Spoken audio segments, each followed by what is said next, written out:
రోజుకో స్తోత్రం ఛానల్కి స్వాగతం సుస్వాగతం. బుధవారం రోజు మహాగణపతి యొక్క ఆరాధన విశేషంగా ఫలితాన్నిస్తుంది. ఈరోజు ఈ వీడియోలో సర్వ సంకటాలను దూరం చేసే, సర్వ విఘ్నాలను హరించే మహాగణపతి యొక్క సంకటనాశన గణేశ స్తోత్రాన్ని పఠిద్దాం. ఈ స్తోత్రాన్ని బుధవారం రోజు 5 మార్లు పఠిస్తే సర్వ విఘ్నాలు తొలగిపోతాయి. ఇలా ప్రతిరోజు పఠించడం ద్వారా సర్వకార్యాలందు విజయం లభిస్తుంది. సంకటనాశన గణేశ స్తోత్రం. ప్రణమ్య శిరసా దేవం గౌరీపుత్రం వినాయకం భక్తావాసం స్మరే నిత్యం ఆయుకామార్థ సిద్ధయే.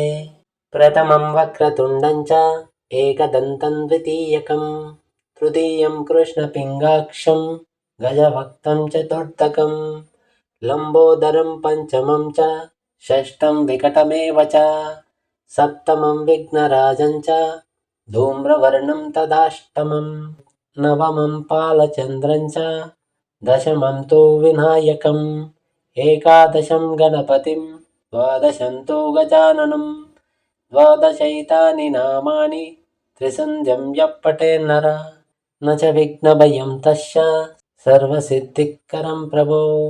విద్యార్థి లభితే విద్యాం ధనార్థి లభితే ధనం పుత్రార్థి లభితే పుత్రాన్ మోక్షార్థి లభితే గతిం.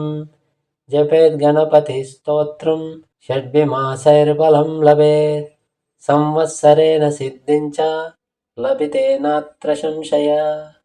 అష్టాభ్యో బ్రాహ్మణేభ్యశ్చ లిఖిత్వా యః సమర్పయేత్ తస్య విద్యా భవేత్ సర్వ గణేశస్య ప్రసాదతః. ప్రణమ్య శిరసా దేవం గౌరీపుత్రం వినాయకం భక్తావాసం స్మరే నిత్యం ఆయుకామార్థ సిద్ధయే. ప్రథమం వక్రతుండం చ ఏకదంతం ద్వితీయకం తృతీయం కృష్ణపింగాక్షం గజభక్తం చతుర్థకం లంబోదరం పంచమం చ షష్టం వికటమేవ చ సప్తమం విఘ్నరాజం చ ధూమ్రవర్ణం తదాష్టమం నవమం పాలచంద్రం చ దశమం తు వినాయకం ఏకాదశం గణపతిం ద్వాదశం తు గజాననం ద్వాదశైతాని నామాని త్రిసంధ్యం యః పఠేన్నర న చ విఘ్నభయం తస్య సర్వసిద్ధికరం ప్రభో. విద్యార్థి లభితే విద్యాం ధనార్థి లభితే ధనం పుత్రార్థి లభితే పుత్రాన్ మోక్షార్థి లభితే గతిం. జపేద్ గణపతి స్తోత్రం షడ్భిమాసైర్బలం లభేత్ సంవత్సరేణ సిద్ధిం చ లభితే నాత్ర సంశయ. అష్టాభ్యో బ్రాహ్మణేభ్యశ్చ లిఖిత్వా యః సమర్పయేత్ తస్య విద్యా భవేత్ సర్వ గణేశస్య ప్రసాదతః. ప్రణమ్య శిరసా దేవం గౌరీపుత్రం వినాయకం భక్తావాసం స్మరే నిత్యం ఆయుకామార్థ సిద్ధయే. ప్రథమం వక్రతుండం చ ఏకదంతం ద్వితీయకం తృతీయం కృష్ణపింగాక్షం గజభక్తం చతుర్థకం లంబోదరం పంచమం చ షష్టం వికటమేవ చ సప్తమం విఘ్నరాజం చ ధూమ్రవర్ణం తదాష్టమం నవమం పాలచంద్రం చ దశమం తు వినాయకం ఏకాదశం గణపతిం ద్వాదశం తు గజాననం ద్వాదశైతాని నామాని త్రిసంధ్యం యః పఠేన్నర న చ విఘ్నభయం తస్య సర్వసిద్ధికరం ప్రభో. విద్యార్థి లభితే విద్యాం ధనార్థి లభితే ధనం పుత్రార్థి లభితే పుత్రాన్ మోక్షార్థి లభితే గతిం. జపేద్ గణపతి స్తోత్రం షడ్భిమాసైర్బలం లభేత్ సంవత్సరేణ సిద్ధిం చ లభితే నాత్ర సంశయ. అష్టాభ్యో బ్రాహ్మణేభ్యశ్చ లిఖిత్వా యః సమర్పయేత్ తస్య విద్యా భవేత్ సర్వ గణేశస్య ప్రసాదతః. ప్రణమ్య శిరసా దేవం గౌరీపుత్రం వినాయకం భక్తావాసం స్మరే నిత్యం ఆయుకామార్థ సిద్ధయే.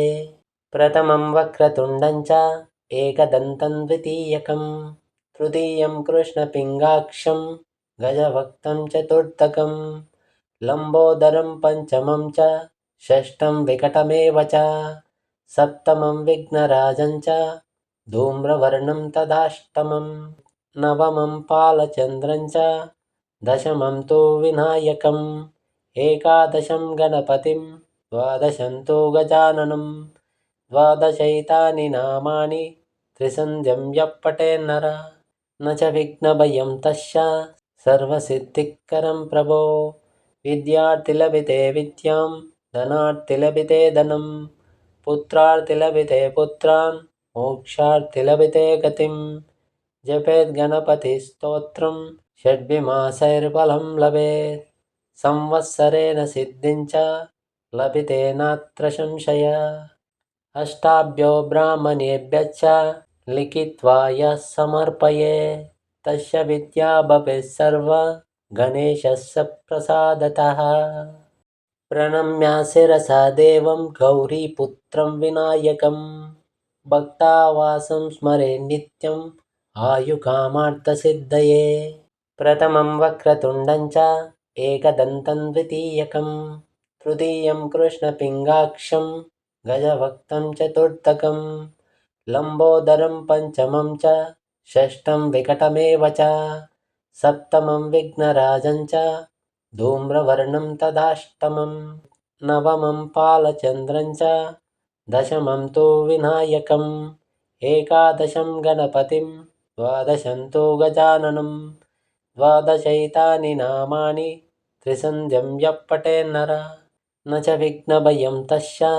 सर्वसिद्धिकरं प्रभो विद्यार्थिलभिते विद्यां धनार्थिलभिते धनं पुत्रार्थिलभिते पुत्रान् मोक्षार्थिलभिते गतिं जपेद्गणपतिस्तोत्रं षड्भिमासैर्बलं लभेत् संवत्सरेण सिद्धिं च लभिते नात्र संशय अष्टाभ्यो ब्राह्मणेभ्यश्च लिखित्वा यः समर्पये तस्य विद्या भवेत् सर्वा गणेशस्य प्रसादतः प्रणम्य शिरसा देवं गौरीपुत्रं विनायकं भक्तावासं स्मरे नित्यम् आयुकामार्थसिद्धये प्रथमं वक्रतुण्डं च एकदन्तं द्वितीयकं तृतीयं कृष्णपिङ्गाक्षं गजभक्तं चतुर्थकं लम्बोदरं पञ्चमं च षष्ठं विकटमेव च